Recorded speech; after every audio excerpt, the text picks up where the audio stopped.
دنیا کے اندر جو کچھ سب حلال ہوا ہے کیونکہ ہمارے نفع کے لکم، جو کچھ ہے سارا کا جمیعاً کا لفظ ہے، سارا کا سارا تمہارے نفع کے لیے. تو اس کا مطلب جو کچھ دنیا میں زمین پہ جو کچھ پیدا ہو رہا ہے، جو کچھ مل رہا ہے، سب حلال. اس سے تو یہ ثابت ہوا. اس کا جواب یہ ہے کہ اصل میں نفع کے لیے ہونا، نفع کے لیے ہونے سے یہ ثابت نہیں ہوتا کہ وہ تمہارے لیے حلال بھی ہو. کیونکہ ہو سکتا ہے ایک چیز آپ کے لیے نافع، اس میں منافع ہیں، اس چیز میں نفع ہیں، لیکن وہ حلال نہ ہو. ایون شراب کے بارے میں قرآن نے کہا کہ شراب کے اندر بھی نفع ہیں، فیہما منافع، شراب اور جوع میں منافع نفع ہیں، لیکن فرمایا کہ اسمہما اکبر من نفعہما، کہ ان کا جو گناہ ہے وہ ان کے نفع سے زیادہ ہے. تو کسی نفع تو ہر چیز میں موجود ہوتا ہے. سانپ بچھو میں بھی کسی نہ کسی طرح کا نفع موجود ہوتا ہے. کیا مطلب سانپ بچھو حلال ہو جائیں گے؟ تو اس لیے کسی چیز کے حلال ہونے کا مدار نفع پر نہیں ہے. حلال ہونے کا مدار ظاہر ہے کہ اللہ تبارک و تعالیٰ کے فیصلے پر ہے. اس لیے محرمات شریعہ، اللہ رسول نے جن چیزوں کو حرام کر دیا وہ حرام. اب بھلے اس میں جتنے بھی نفع ہوں وہ حرام ہو گیا. اور اسی طریقے سے عقل کے تقاضے میں بہت سی چیزیں ایسے اس میں نفع تو ہے لیکن نقصان زیادہ ہے. اور دنیا انسان کا بھی یہ ٹرینڈ ہے کہ جس میں نقصان زیادہ ہوتا ہے اس سے بچتا ہے. بھلے اس میں نفع ہو، نقصان چونکہ زیادہ ہے لہذا اس سے بچتا ہے. بلکہ انسان دنیا میں تو رسک نہیں لیتے. ایک پانی ہے، پانی کا گلاس آپ کے سامنے ہے، بالکل صاف شفاف نظر آتا ہے. ایک شخص کہتا ہے یار پانی پی لو، ٹھنڈا پانی آپ کے لیے. دوسرا کہتا ہے نہیں پینا اس میں زہر ہے. اب آپ بتائیے آپ پئیں گے نہیں پئیں گے؟ بتاؤ کیوں نہیں پئیں گے؟ کیونکہ زہر ہونے پر کوئی دلیل نہیں ہے. کیونکہ زہر ہونا یہ خارجی چیز ہے کہ بعد میں کسی نے ڈالا ہو، لیکن پانی اپنے اصل کے اعتبار سے تو حلال اور پاک نظر آ رہا ہے. تو آپ کو اصل پر فیصلہ کر کے پی لینا چاہیے. لیکن آپ کیوں نہیں پی رہے؟ کیونکہ آپ رسک سے بچ رہے ہیں. آپ کے نہیں یار کیا پتہ زہر ہو. بھائی جو زہر ہویا تو پھر پوچھاں گے کینوں میں؟ پھر تو پوچھنے کا بھی چائس نہیں نا. یہ وہ اتفاقی ولایت ہوئی نا. ایک کشتی جا رہی تھی، طغیانی آ گئی، طوفان آ گیا. اب لوگ یا اللہ کو یاد کرنے لگ گئے، آیت الکرسیاں پڑھنے لگ گئے کہ اللہ بھی اب آج مارے گئے، بھونچال آ گئی. اور ایسے موقع پھر آپ کو پتہ صورتیں بھی بھول جاتی ہیں. آیت الکرسی اللہ لا الہ سے آگے چلتی ہی نہیں ہے. بری حالت، لوگوں پسینے چھٹے. ایک بندہ کھڑا کہا گھبراؤ نہیں، کچھ نہیں ہوتا، نہیں ڈوبے گی. اور کہ یار تو کیا دلیل چھوڑو یار، نہیں ڈوبے گی، گھبراؤ نہیں، بے فکر ہو جاؤ. وہ اللہ کی شان ہے کہ وہ نہیں ڈوبی اور کنارے پہ لگ گئی. اور لوگوں نے تو گوٹے پکڑ لیے. ماشاءاللہ پیر صاحب تسی تو اللہ دے ولی نکلے، جو تسی آکھیا ماشاءاللہ زندہ سلامت بچ گئے. بڑے خوش، اس کو ولی مان لیا. وہ کہتے یار ولی شلی کوئی نہیں، میں بھی تواڈے ورگے ہی ہاں. وہ کہتے نہیں جی نہیں، آپ نے جو کہا وہ تو صحیح ہو گیا بھائی.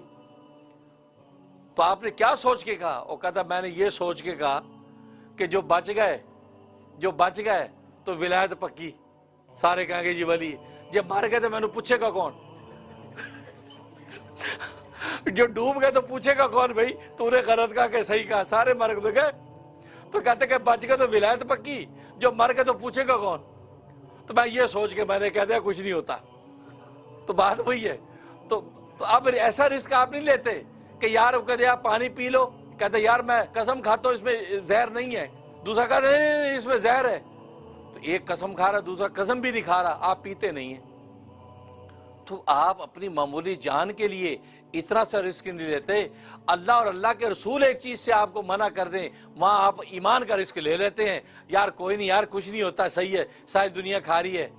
اس کا مطلب آپ جان کا رسک لیتے نہیں ہیں، ایمان کا رسک لے لیتے ہیں. اللہ رسول کی بات نہ مان کے آپ حرام کھا لیتے ہیں.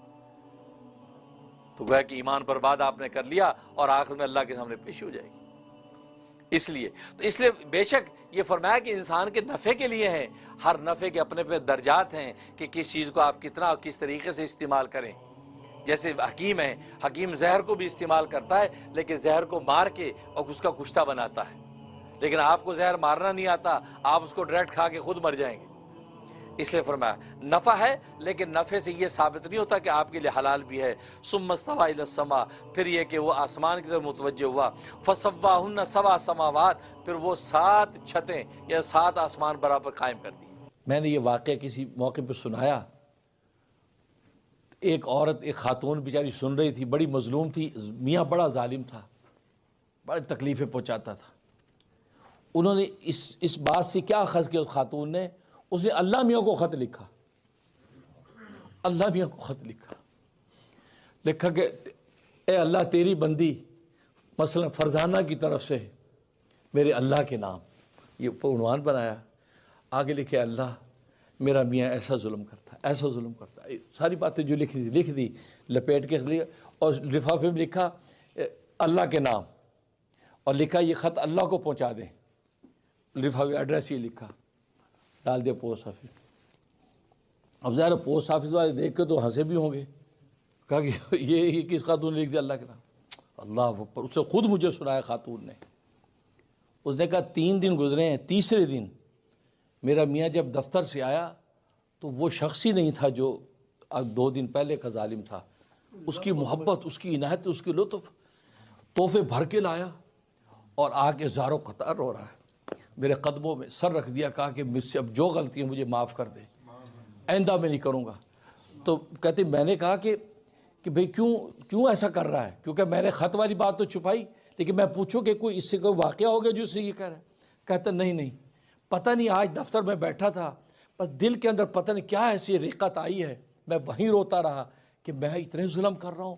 تو جو ظلم کی تصویر تھی ساری فلم میری آنکھوں کے سامنے دوڑی. میں نے کہا میں تو آج جا کے اس اللہ کی بندی سے معافی مانگ لوں گا کہ آئندہ میں نہیں کروں گا. 3 دن میں آ کے جو اس نے جو معافی مانگی اور اس نے کہا جی میں آئندہ نہیں کروں گا، تو وہ خاتون کہتی میں سمجھ گئی میرے اللہ کو خط پہنچ گیا.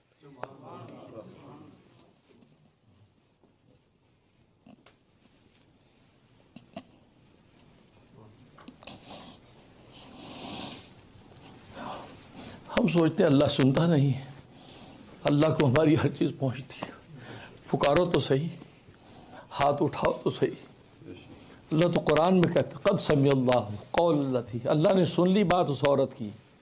اے نبی جو تجھ سے اپنے میاں کے بارے میں جھگڑ رہی ہے، اپنے میاں کی شکایت کر رہی ہے، تجھ سے جھگڑ رہی ہے، اللہ نے اس عورت کی بات سن لی ہے. ایسی سنی ہے کہ اپنے قانون شریعت ہی بدل دیا. کہا کہ نبی تو جو شریعت کا قانون پیش کر رہا تھا تو اپنی جگہ صحیح تھا، لیکن اس کا جو ہے رونا اور تجھ سے نزاع کرنا میں نے سن لیا ہے. اس تڑپتی آواز کو میں نے سمجھ لیا ہے، میں نے آج شریعت کا قانون ہی بدل دیا. اللہ سنتا ہے، تو اللہ کو خط پہنچ گیا ہے.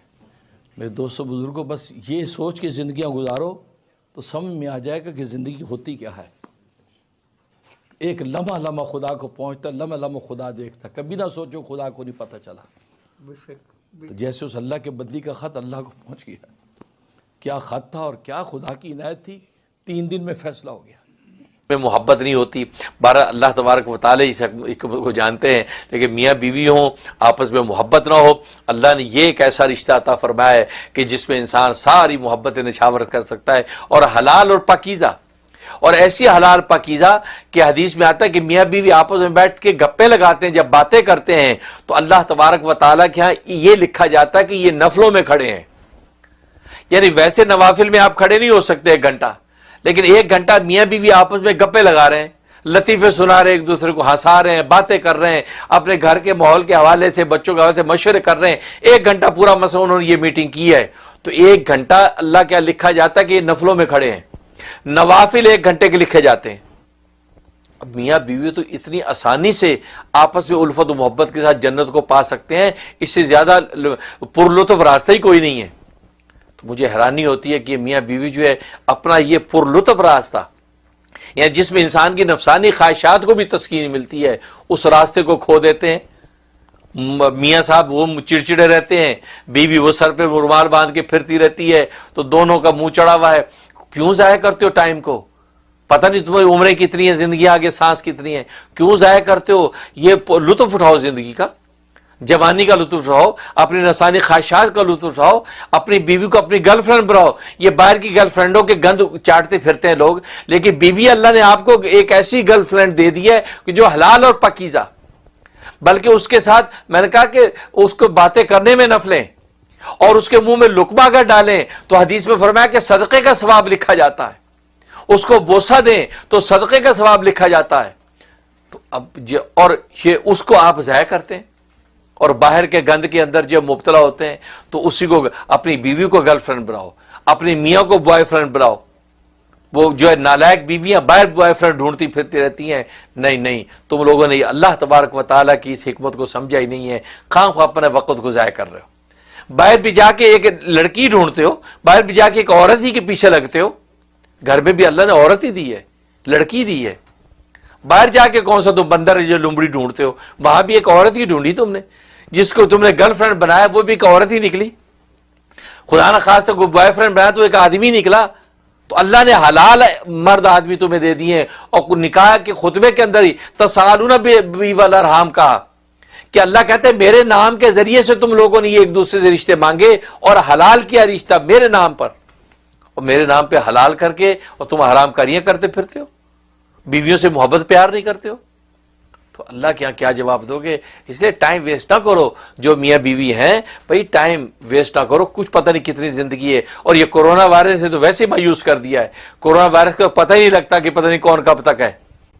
اس لیے بھائی یہ ٹائم ویسٹ نہ کرو. بیوی کو محبتیں دو گے تو اللہ تبارک و تعالیٰ خوش ہوتے ہیں. اس لیے لکھا کہ جب میاں بیوی محبت پیار کرتے ہیں تو اللہ تبارک و تعالیٰ خوش ہوتے ہیں, اور جب آپس میں غصے ہوتے لڑتے ہیں تو اللہ تبارک و تعالیٰ سب سے زیادہ غضبناک ہوتے ہیں. تو اس لیے بھائی آپ کے میاں کو بھی چاہیے کہ وہ بھی اپنی کل سیدھی کرے اور آپ سے محبت پیار سے رہے. اور آپ میں اگر کوئی کوتاہی کمی ہے آپ بھی اپنے آپ کو بنائیں سنواریں, آپ بھی جو ہے اچھی بن کے رہیں اور اچھی خدمت کریں تاکہ اس کو آپ کی رغبت ہو. تو دونوں کی کچھ ذمہ داری ان کو پورا کریں. انشاءاللہ اللہ کی رحمت سے دنیا میں جو ہے گھر جنت نظیر بن جائے گا. میں دل سے دعا کرتا ہوں کہ اللہ تبارک و تعالیٰ تمام جو ہے میاں بیوی جو دنیا بھر میں شوہر اور بیوی کے رشتے جن کے قائم ہیں, یا اللہ سب جو ہے ان شادی شدہ جوڑوں میں الفت اور محبت پیدا کر دیں. اور یہ مسز صدیقی کہتے کہ میرے شوہر مجھ سے محبت نہیں کرتے, میں اپنی ماں کے گھر 4 مہینے سے ہوں اور مجھ سے رابطہ نہیں کرتے. اس پر میں تفصیلی ابھی اپنے بیان کر چکا ہوں کہ شوہر محبت نہ کرے وہ کس بات کا شوہر ہے, بیوی محبت نہ کرے کس بات کی بیوی ہے. تو بہرحال یہ رشتہ ہے ہی محبت کا رشتہ. اس میں محبت نہ ہو تو کیا رشتہ ہے؟ اور یہ جو حرکت آپ کے شوہر کر رہے ہیں, آپ اپنے ماں باپ کے گھر آئی ہوئی ہیں اور رابطہ نہیں کر رہے. اب پتہ نہیں ہے اب دونوں طرف کی تصویر کیا ہے, کہ آپ خود ضد کر کے آ گئی ہیں ان کی اجازت کے بغیر تبھی نہیں آ رہے, یا یہ کہ آپ اجازت کے ساتھ آئی ہیں اور اب وہ جو ہے وہ آگے سے جو ہے وہ بد دماغی دکھا رہے ہیں. تو جو بھی معاملہ بہرحال آپ پڑھنے کا نوٹ کر لیں, انشاءاللہ فائدہ ہوگا. یا جامع یا ودود 1100 مرتبہ آپ نے عشاء کے بعد پڑھنا ہے, اول آخری 11 مرتبہ درود شریف. یا جامعہ ودودو اول آخری 11 مرتبہ درود شریف پڑھ کے دعا کریں, اللہ تبارک تعالیٰ خیر سے ان کو لے آئیں گے. اور اس کے علاوہ جو سورہ یاسین اگر 22 مرتبہ اگر سورہ یاسین آپ پڑھ لیں روز, 3 دن صرف کرنا ہے, 3 دن کے اندر انشاءاللہ بھاگا آئے گا وہ. تو ایک دن میں سورہ یاسین 22 دفعہ پڑھنی ہے, گویا کہ 3 دن آپ یہ کریں. اول تو پہلے دن ہی وہ ہلچل مٹ جائے گی, ورنہ 3 دن کے اندر جو ہے وہ شیر کا بچہ دروازے پہ کھڑا ہوگا آپ کو لینے کے لیے. اللہ تعالیٰ کامیاب. اور نمبر میرا واٹس ایپ آپ نوٹ کر لیں 3474589061. یہ میرا واٹس ایپ نمبر ہے. اور پاکستان سے جو کال کرتے ہیں ان کو 001 غالباً ملانا پڑتا ہے, ورنہ اور کسی بھی کنٹری سے کوئی کال کرے تو 001 ملانے کی ضرورت نہیں. لیکن پاکستان والے کہتے ہیں کہ ہمارا یہ ڈائریکٹ نمبر ملتا نہیں, لیکن 001 ملائیں تو مل جاتا ہے. تو ٹھیک ہے وہ لوگ 001 ملائیں, ورنہ جو ہے وہ سمپل نمبر 3474589061 ملائیں, انشاءاللہ بات ہو جائے گی. اور وہ نیو یارک کے ٹائم کے اعتبار سے 12 بجے سے لے کے 4 بجے تک کا ٹائم ہے. تو 12 o'clock جو ہے آپ جو ہے وہ کال کر سکتی ہیں, 12 سے لے کے 4 تک کے درمیان میں کسی بھی ٹائم کال کر سکتی ہیں.